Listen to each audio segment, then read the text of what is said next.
All right, so I'm back in the garage after spending, like, it's ridiculous how much time. I don't know if it's Spectrum, the internet provider I have, or the modem they got, or my cellular service. But so I literally was trying to upload a 18-minute video from our adventures on New Year's Day. And it took over, I literally hit start uploading at midnight last night. And when I woke up this morning, it wasn't even 25% of the way done. So I'm like, what in the world?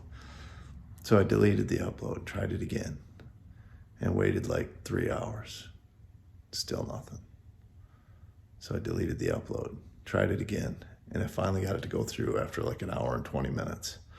I have no idea. If it's YouTube or I don't know what's going on. I don't know why it's taking so long. Usually on videos that are like half hour or more, it'll take like an hour to upload. I even cut the quality back on the video. Like typically I'll just go ahead and let it upload in 4K. I cut the quality back to like 1080, turned off the HD.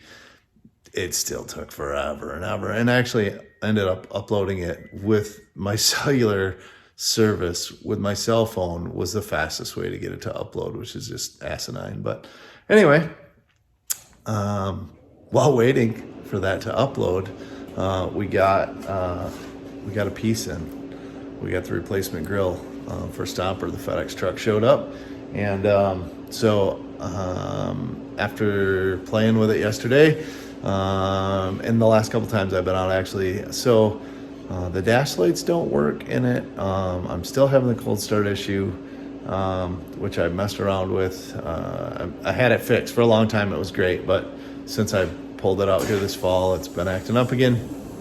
Sorry, the furnace is kicking out here, but so anyway, today I want to get the grill in. I got to trim it to fit around the winch like the other one was, so we'll get that all done, and we're gonna dive in and see if we can get the dash lights all working. So we got another adventure planned next weekend, and not sure if we're gonna get to play in the dark at all or not, but it sure would be good to have them working. The cold start issue, as much of pain it is, so to speak, like one shot of starting fluid and it fires right off. And once it's been running for more than 10 minutes, it fires right up and runs great all day. I have verified that the cold start injector is not actually squirting again, and I'm not sure of exactly why. Tested some of the sensors which are supposed to trigger it and that kind of thing, and so far been inconclusive. So I haven't dove into it too much further. I need to get the pin out for the relay and see what's going on there. But again, not super worried about it. Right now I want to get it look like it's in one piece again, so we're going to get a grill in it. We're going to see if we can get these dash lights working, and then if we have time, I really should get working on this one. Because honestly, once I got everything cut off of it, I picked up some parts here and there, like spring hanger mounts and that kind of stuff, but I haven't really dove back into it. So I need to do that. I want to drive that one on big tires really, really bad. But for now, let's get to work on Stomper. All right, so it's no secret that I buy a lot of stuff on eBay, especially these old trucks. You can't find stuff a ton of other places. So that's where the extra headlight bezels came from. That's where this grill came from. And like if I was going to do like a restoration project, I could say I would probably prefer to not use one of these aftermarket grills. There's a ton of like flashing left over from the plastic molding process. And now, after messing with it a little bit, I'm wondering if the plastic just isn't as rigid. Because the headlight bezel that was brand new, I literally just put it in before, we went out yesterday, is broken already. So I know we went through a few tree, little brush and stuff. Nothing crazy. But yeah. Must have been something. I know that the fog lights had gotten tilted backwards. I never even looked at this bezel until just now. But yeah, I guess you gotta pay to play. and I like to play. We'll keep going.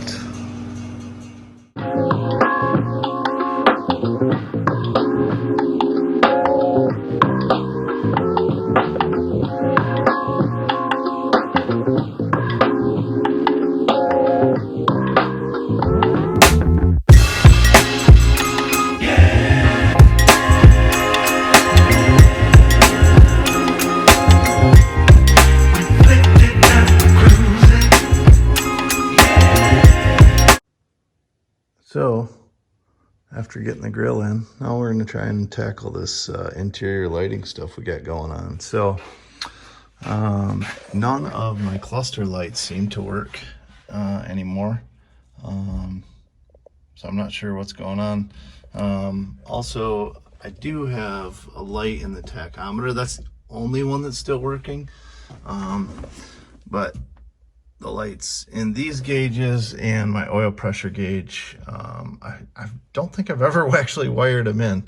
So, but I used to actually have cluster lights, which is, you know, at least somewhat helpful. So, I'm gonna dig into that stuff, pull the cluster out, get to the wires, see what we can figure out here. All right, so I got the cluster pulled out. First, I pulled the plug off of the back of the dimmer switch and made sure that I did in fact have the ground signal going in there, because Toyota uses a ground adjusting for the dimmer for those lights. I do have a ground to the one side, and on the other side of the switch, if I forced ground to it or hooked it directly to ground, my lights still weren't coming on. So, I mean, one would assume it's probably in this cluster of wiring that was my connections, which look haggard, but it's inside the truck, so I'm not too worried about just using open butt splices. But it might be obviously in that. So, but what we need to do is trace, so you can see this is one of the light bulbs for the speedometer. There's one on either side of the speedometer, one there and one there. So what I'm going to do is trace this circuit board back to the pinouts and test and see if I'm even getting signal to the correct pins on the instrument cluster. So you could look up a wiring diagram and all that, but quite honestly, I can just kind of reverse engineer this back to the plug, see which plug it is, and we'll test it that way. All right, so like 2 seconds ago, I said, I don't really care about these open connections behind the dash because they're inside the truck. Well, guess what? I had a bad connection. So as I was tracing the wires, I found out that on the cluster, it's this pin over here and this pin right here, which are the two wires coming in for the lights, for the backlighting for the cluster. I traced those two wires to those and was testing and followed them up to my connections just out of curiosity, gave the connections a twist, it lit up. Replaced the connection, seems to be working great every time. So now that I've got backlighting here, I'm gonna see if I can run the wires that I need to backlight those other three gauges. All right, so I found the wiring in the harness that will illuminate when the cluster lights are on. You can kind of see that change color. However, the factory voltage gauge utilizes this crazy little bulb that I don't have a replacement for.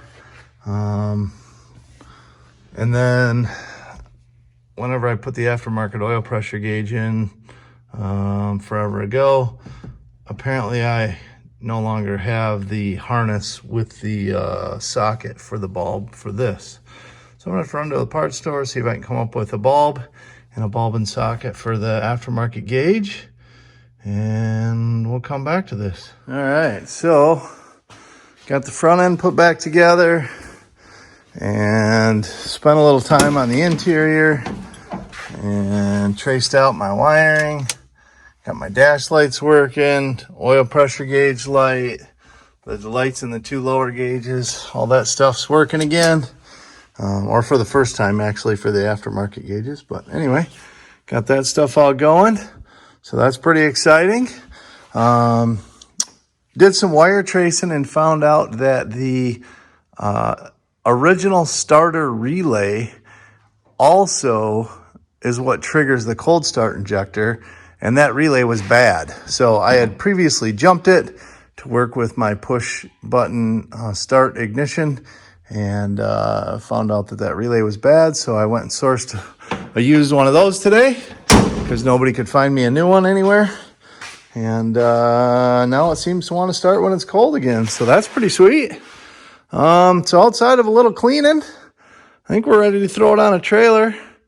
And we can't wait to go meet up with some friends again this coming weekend and get her out in the woods.